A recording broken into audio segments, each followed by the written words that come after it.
Hello, Teacher Kristie back again with another top 10 list for you. Today, this is my top 10 list of trial tricks. How do we get those conversions? How do we get those kids to sign up? And it is a bit of a trick. I have kept my stats from month one until this last month, and I've watched steady increases over time. If your trial conversion rates are low, don't worry. We all were low. I think my trial conversion rates in the first month that I worked here was close to 10%. And now I'm up to about 60% conversion rates. And so I've been keeping track of what are the different things that I'm doing, what's working, what's causing more kids to sign up. And there are some tricks that I think have been really helpful, at least for me. One bit of secret information I'm going to give you that will help you is that sales team will specifically book with certain teachers that have a high conversion rate. So when I say my conversion rate is 60%, you also, a lot of times I'm getting referred students that are maybe higher interest. And I think that matters. And especially when you're new, you really need to keep in mind that there are all different levels of source generation. And we have kids that just go online and I just want to try it out. We have parents that have no intention of signing up at all, and it has nothing to do with you. But here are some tips that I've kept track of. One, I think the biggest thing, especially with younger students, that has been effective for me is to get them speaking in complete sentences. In the level 2-1, if I do nothing more than get them to be able to say, this is A, this is B, this is C, it's incredibly helpful for the parents. The parents are impressed. They're very impressed if their kids can walk away with an entire complete sentence. And so I will, a lot of times with 2-1, only get to the last slide about D. I want to actually go on to finish the other things, because with particularly low-level students, the parents are going to be most impressed if they can go, this is A, this is B, this is C, this is D. If you accomplish nothing else than that, the parents will be thrilled. That's a lot of verbal output. So really focus on complete sentences. As they get older, even in students that can speak in complete sentences but like to give us one word, I continually make them speak in complete sentences. And I found that parents really appreciate this. The second most important thing that I think everybody will tell you is you get them laughing. However you get them laughing is fine, but you get them laughing. The minute you get them laughing, it's kind of like bait and a hook. You got the kid. You want to get them laughing, you want to keep them laughing. So try a bunch of different things to keep them engaged, keep them laughing. One thing I learned, though, is I'm so ambitious and enthusiastic that sometimes I start out a lesson like that and the kid just freaks out. So I've also learned to start slow with my silliness, loudness. I start much more quiet, much more sedate, and then ramp myself up, because for me, I think it was too much for some kids. You get them laughing and you get them. And it's much more useful for your time to make sure that you're getting them engaged and laughing. The third thing is listen to the parents. So as you know, some of us might be annoyed, the parents are insisting on correcting them on certain things. Listen to what the parent is correcting them on, and then correct the student on that. I know it's really frustrating. We don't want to overcorrect the student. We don't correct them twice. But you also want that parent to hear you correcting them, because the biggest thing that parents will say as a negative is you don't correct their pronunciation. Well, we do. We just often correct their pronunciation in a little bit more gentle way.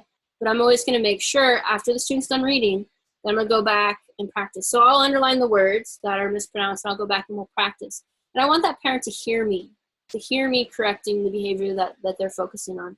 And I think that's really effective. And it's a little bit of a struggle to do it in such a way that the kid's not being overwhelmed. I'll also comment on that in their feedback, so they know I noticed that they're very worried about how they pronounce this word, and explain to them how we'll help them with that. So I use that to my advantage. Along with the sentence, I make sure that our kids walk away knowing at least one thing really well. If they only know A really well, they know one thing really, really well.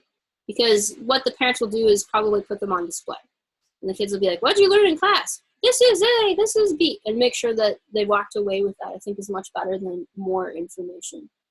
With particularly the older students, I want conversation. I mean, I might have a 2-4 student and how are you? I'm fine, thanks. I go, how was your day?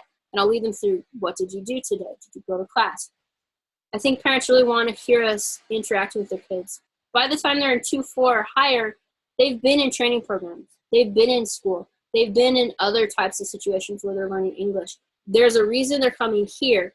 And we need to do what we do well, which is converse one-on-one with kids, get them speaking sentences, enhancing their verbal capabilities. That's the thing that they don't get in the training center, and so they want to see that.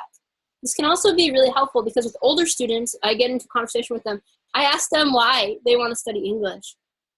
I always ask them, why do you want to study English? And get that answer from them. And then I'll ask them what they think. What do they like their classes and what they like about them? What's great about this is I'm getting them talking, but I also then use that in my feedback at the end.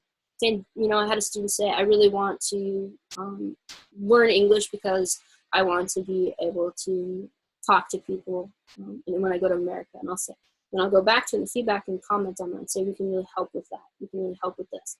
I had a student the other day say that he was interested in VipKid because his classes were too easy. And so I really pushed this kid. I actually pushed him halfway through a higher level just so that he could see we're challenging him and his parents could see that we're challenging him, because that's what he's looking for. Again, in the feedback. The difficult thing was I wanted it to be easy at first so that they had fun. I thought like easy wouldn't be overwhelming, it would keep them fun. I don't know that that's always the best choice anymore. Students definitely want to be challenged. And so it's really evaluating, you know, you want to make it difficult enough. And so I do make all of my students speak in complete sentences, even my 2-1 students, because parents and students really want to see that we're going to challenge them to a high level. That's also something that we do that other training centers don't do.